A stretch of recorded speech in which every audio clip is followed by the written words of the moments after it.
అందరికీ వందనాలండి. దేవుడు మన కొరకు సిద్ధపరిచిన వాక్యం చదువుకుందాం. మేలు చేత కీడును జయించుము.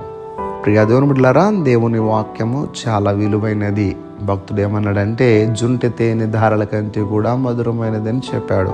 వెండి బంగారాల కంటే కూడా చాలా విలువైనది దేవుని యొక్క వాక్యం. ఎందుకంటే ఇలాంటి మాటలు మనకి లోకంలో ఎక్కడ మనం వినము, దొరకవి మాటలు. దేవుని యొక్క వాక్యం అంత శక్తి కలిగినది, అంత జ్ఞానాన్ని మనకు నేర్పిస్తూ ఉంది. ఉదయకాల సమయంలో మేలు చేత కీడును జయించు అనేటువంటి మాటను మనం చదువుకున్నాం.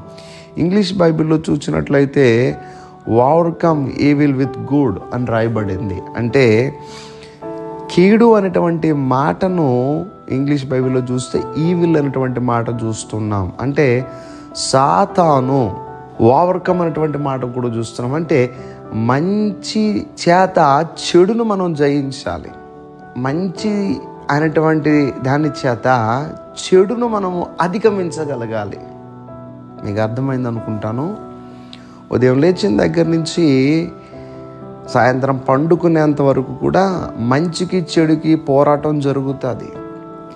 ఈ పోరాటంలో ఈ చెడు మంచి ఒకదానికి ఒకటి ఏం చేస్తూ ఉంటుంది అంటే పోరాటం చేసుకుంటుంది. అయితే మనం ఏం చేయాలంటే మంచి చేత చెడును జయించే వారంగా ఉండాలి. అంటే దేవుని యొక్క వాక్యమును మనం అనుసరిస్తూ మనలోనికి వచ్చినటువంటి ఆ సాతాను యొక్క తలంపులను జయించగలిగిన వారముగా ఉండాలి.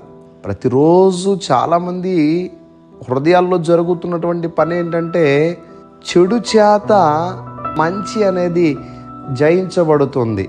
అంటే చెడుకి మంచికి పోరాటంలో మంచి ఏం చేస్తుందంటే ఓడిపోతుంది. కానీ అలా కాదండి. దేవుని యొక్క సహాయం మనం తీసుకుని మేలు చేత కీడును జయించే వారంగా ఉండాలి. కీడు అనేటువంటి మాట ఇంగ్లీష్ బైబిల్ ఈవిల్ అని కనబడుతుంది. అంటే సాతానుడు, వాడి యొక్క ప్రభావం, వాడి యొక్క తలంపులు, వాడి యొక్క ఆలోచనలు, వీటిని జయించగలగాలి. అందరికీ అర్థమవుతుంది అనుకుంటాను. కనుక ప్రతిరోజు కూడా మనలో ఇక పోరాటం జరుగుతుంది, మేలుకు కీడుకు. ఈ కీడును ఏం చేయాలంటే మేలు చేత జయించేటటువంటి వ్యక్తులుగా ఉండాలి. అంతేగాని కీడుకు మనం ఏం చేయకూడదంటే లొంగిపోకూడదు. ఇది ఎక్కడో జరుగుతుంది అనుకోకండి, మనలోనే జరుగుతుంది.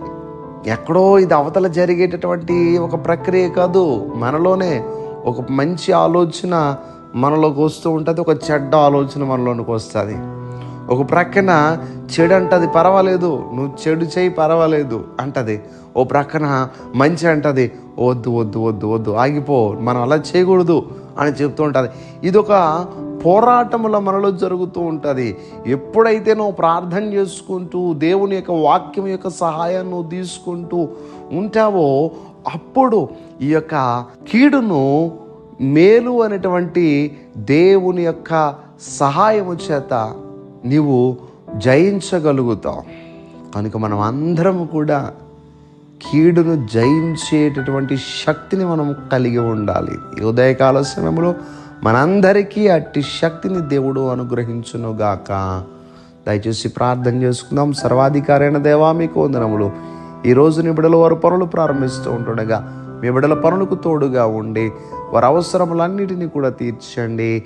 వారు ప్రయాణములు, వారి యొక్క ఉద్యోగములకు, వారి వ్యాపారములకు, వారి చదువులకు మీ సహాయము దయచేయండి.